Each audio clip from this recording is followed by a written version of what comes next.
সুপ্রিয় দর্শক, আপনারা দেখছেন এসপিএন বাংলা টিভি। দেখুন ও সাবস্ক্রাইব করুন এসপিএন বাংলা টিভি, দেশ ও মানুষের কথা বলে।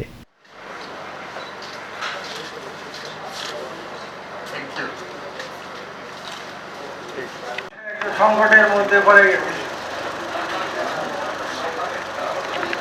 আজকের যে প্রধান অতিথি, উনি ঢাকা বিশ্ববিদ্যালয়ের একজন প্রাক্তন উপাচার্য।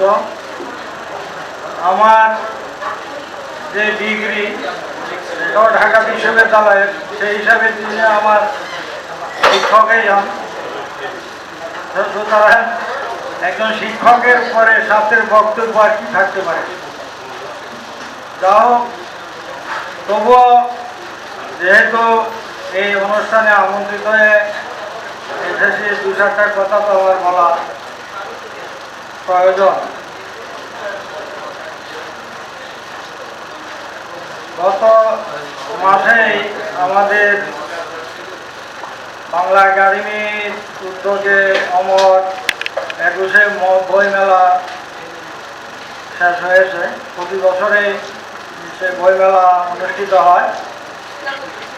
ছোটবেলা থেকে বা ছাত্র জীবন থেকে নিয়মিত এই বইমেলায় আমিও অংশগ্রহণ করেছি পাঠক হিসাবে। তবে এবারের বইমেলাটা ছিল আমার জন্য একটু ভিন্ন রকম। একজন লেখক হিসাবে এই বইমেলায় অংশগ্রহণ করেছি। লেখক বলতে সেরকম কোনো লেখক নয়, আমি কোনো প্রফেশনাল লেখক নই।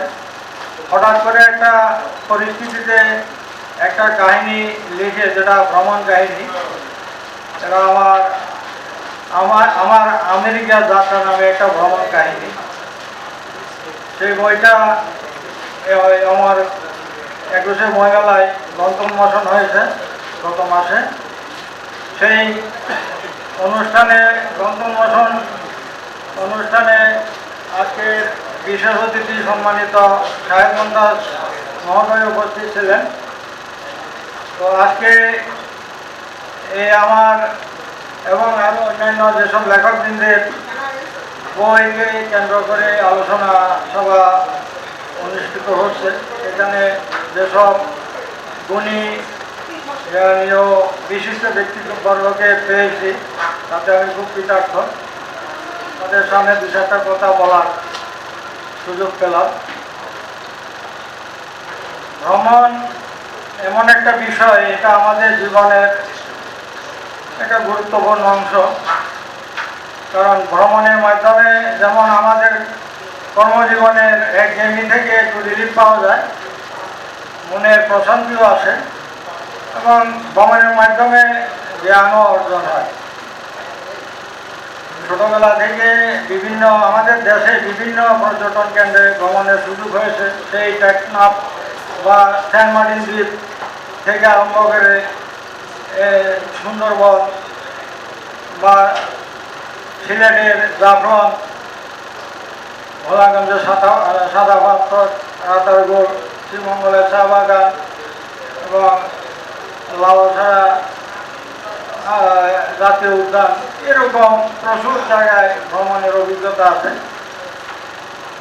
সেসব বই নিয়ে ভ্রমণ কাহিনী লেখার মতো সুযোগ তেমন হয়নি, বা সময়ও ছিল না, চিন্তাও ছিল না। তো কিছুদিন আগে, গত বছর মে মাসের দিকে আমার একটা উপলক্ষে আমেরিকা যাওয়া প্রয়োজন হয়েছিল। আমার মেয়ে গুয়ার থেকে ব্যাচেলার ডিগ্রি অর্জনের পরে আমেরিকাতে পিএইচডি করার জন্য গিয়েছিল। সেই পিএইচডির কনভোকেশন অনুষ্ঠানে আমার আমেরিকায় যাওয়া। সেই কনভোকেশন অনুষ্ঠানে যোগ দেওয়ার পর মেয়ে এবং জামাতার উদ্যোগে সেখানকার প্রচুর সুন্দর, ঐতিহাসিক এবং মনোমুগ্ধকর জায়গায় ভ্রমণ করার সুযোগ হয়েছিল।